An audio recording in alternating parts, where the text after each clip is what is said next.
Hello everyone, George Packard, Family Lawn and Landscape, and today we're going to talk about whether or not it's worth it to get homeowners associations, or better known as HOAs. So, that being said, let's dig right in. Homeowners associations, HOA. There's tons of them out there. If you live in big metropolitan areas, you'll find them all over the place. Where one of my businesses in Florida is, there are tons of them there. There's homeowners associations everywhere. So, do I have a lot of experience with them? Absolutely. Issues with them? Tons. But we're going to go over that step by step, and in the end, you make up your mind what you want to do, but I'm going to point out the pros and cons to you, and you can make your own mind up, okay? So, first off, generally, if they call you for a bid, or you go to them and you try and solicit a bid, generally they're bidding for the common areas. So the areas where you drive in, some of the surrounding areas where they may have a little park or playground area or things of that nature, a pool, those are called common areas, okay? So if they ask you to bid those, that's basically what you're bidding, is all those outside outlying areas to it, okay? And they'll take you around and they'll have to show you what all those are so that you can give them an estimate on that, okay? So, money can be made doing this. I'm not going to say you can't make money doing it, but you're going to see after I point out a few of these things just how difficult it is to make money there. So, but generally that's an automatic. Some of the HOAs want you to bid all the common areas and all the residentials. They may want you to bid just the mowing, okay? And if that's the case, then that's fine. You can go in there, and the way to do that, or just one of the ways without getting too in-depth into it, is just go around, count the properties, and if you know how much per man hour you need to be getting out there, then you take that and multiply it by how long you think it's going to take you to do it. So just stand there and look at those properties and say, man, there's a lot of stuff to trim around, or man, there's hardly anything to trim around. This is going to be quick, you know. So that'll help you determine your price on those. That's a whole nother video, but anyway, they may ask you to do the common ground areas, to do all the mowing and trim all the shrubs. Something else they might ask you to do. And at that point, you got to walk around and do like I did with the shrubs. When I go around and I count, like, you know, if I want $5 for 5, 10, 15, 20, 25, 30, 35, 40, 45, 50, I go right around, I'm counting, okay, how many shrubs times how much do I want to make a shrub? That's what you're going to have to do to help you with your price. But another thing they may do is come to you and say, I want the common grounds, I want the mowing done, I want the shrubs done, and I want the trees done. Okay? Something you have to look for when you're doing that. It just depends on what they want you to do.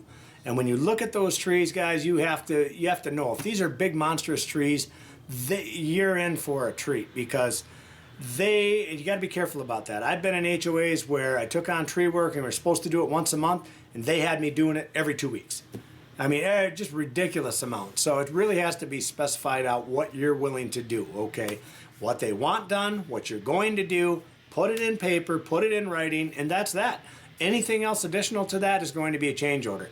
And I'll tell you the other thing you guys need to remember when you're bidding those is, if there's, say, on one HOA, you may not have to do the trees or anything like that, but if you're in charge of that mowing, you are going to be picking up those palm fronds and tree limbs, debris, leaves, all kinds of things from those things from your jobs, depending on where you are. Down south, it's the palm fronds. Up north, it's just your sticks and limbs and stuff. So when you have a storm come by, keep that in mind. If you have 1,000 trees on that property, you can imagine how much crap you're going to have to pick up. So keep that in mind when you're bidding those, okay?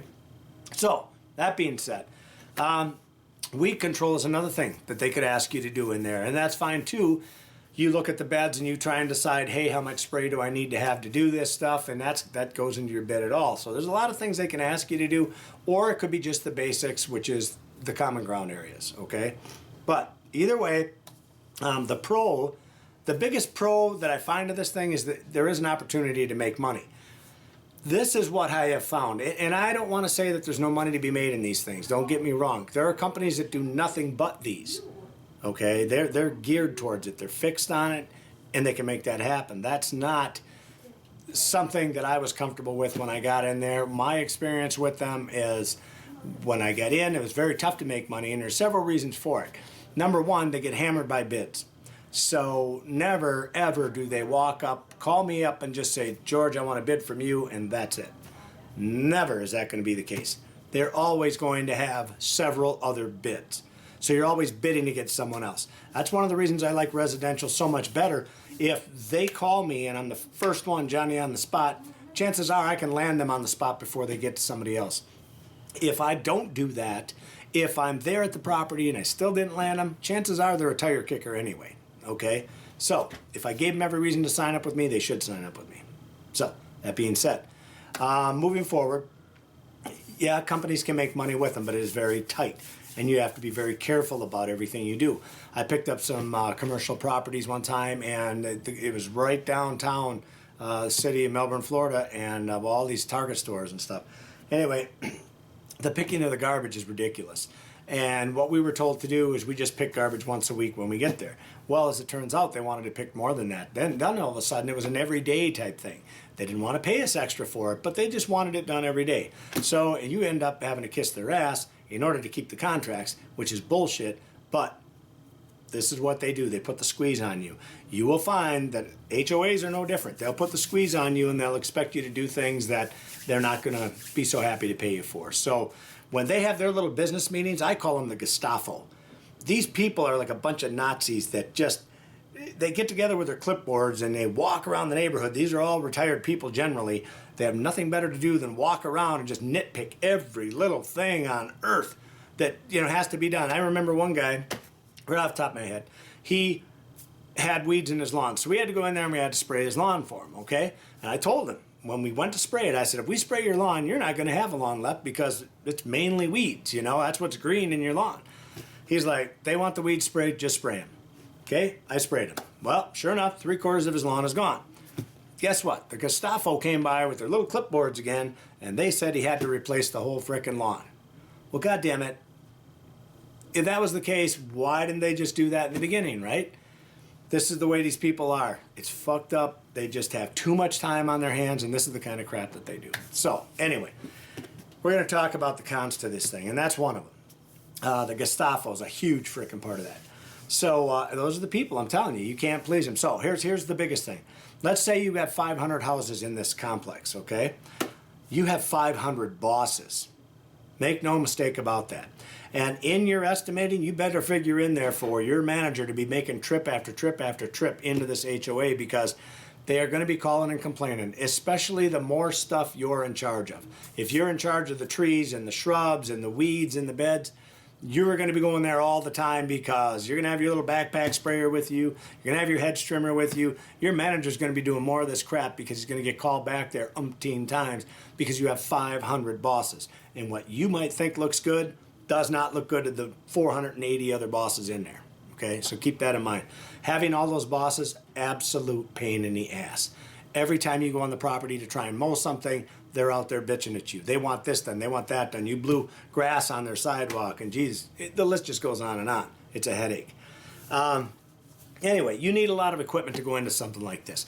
Especially you go into some of these that have 500 houses, man, you got to have equipment. You got to have big rider mowers a lot of times. You have to have the small ones because they don't want them on the little islands. I mean, you have to have a lot of equipment, and you got to have the help to do that stuff. So, and the other thing I don't like about those, let's say it's just like getting a ton of commercial accounts. So you pick up a big HOA and you go to do the work on that property, and you're doing the best you can, but keep in mind you have 500 bosses there, and they're all bitching about something, and eventually the guys that are in charge of the Gestapo that's in charge of it, they come after you. They finally had enough because you just can't please them, okay? You'll find out that HOAs go through companies like water because nobody can ever please them. There's so many bitches in there that nobody can please them. So, that being said, not a big fan.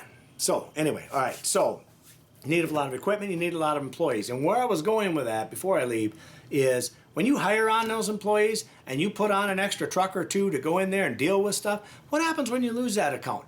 If you lose that account 6 months from now or 3 months from now or 1 month from now because one of your guys decided to piss on the side of a house, which has happened to me, okay, and you lost that whole account and you just hired all those people, bought all that extra equipment, what are you going to do with it now? You still got to pay for it, right? And if you had to go to the bank to borrow the money to do that stuff to begin with, keep this in mind. You're going to have a note at the bank that you got to pay those payments no matter what. They don't give two shits that you lost that account. They could care less, okay? Keep that in mind. So it's putting all your eggs in one basket, that's why I say it's just bullshit. I don't recommend anybody does that. I think you're much safer at residential. We'll get into that. All right.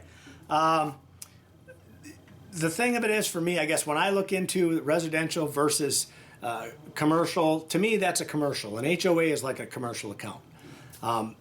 You're much safer in residential, in my opinion, because yeah, if I had 500 houses to do, I still have 500 bosses.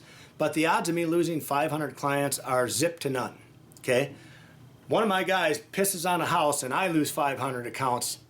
Happened like that. So, I'm telling you guys, in my opinion, are HOAs worth it? Not in my opinion, they're not. I don't even like getting into them. I don't. I would rather go after the residentials. It's okay to have the commercials here and there. A little mixture, don't have all your eggs in one basket. But by far, and get this point, you're much safer with residentials, because if all hell breaks loose and you lose that account, your guy peed on a house, you lose that whole big ass account, all these guys lost their jobs, and you're stuck with a big ass bank payment versus 500 lawn care clients, residentials, the odds of that one guy that pissed on the house, he might have cost you that customer, but he didn't cost you 499 more. So, that being said, George Packard, Family Lawn and Landscape. Thanks for watching. Don't forget to subscribe. And as always, I appreciate you leaving me your comments below. Thank you.